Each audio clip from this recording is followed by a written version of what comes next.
Seth Fedilon enjoy nga raw ang bakasyon nito. Francine Diaz na miss agad ang kanyang Sethy boy. Kumakalat nga sa social media ang ilang litrato ni Seth Fedilon kung saan ito nga daw ay nag-enjoy sa kanyang bakasyon sa Romblon. Narito ang ilang litrato ni Seth Fedilon sa kanyang bakasyon.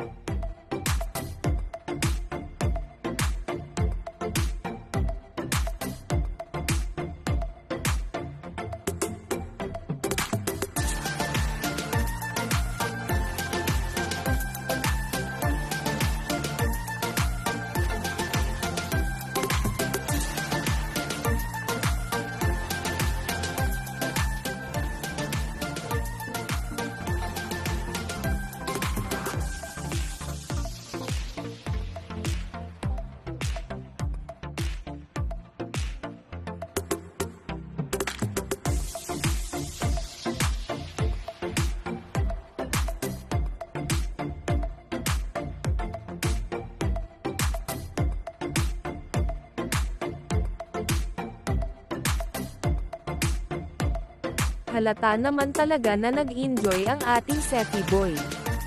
Ngunit may ilang nagsasabi na baka nga raw namimiss na ni Francine Diaz si Seth.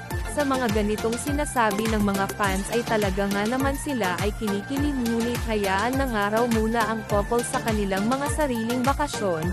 Masyado na raw kasi sumusobra ang couple sa pagpapakilig sa kanila, sabi ng isang fan.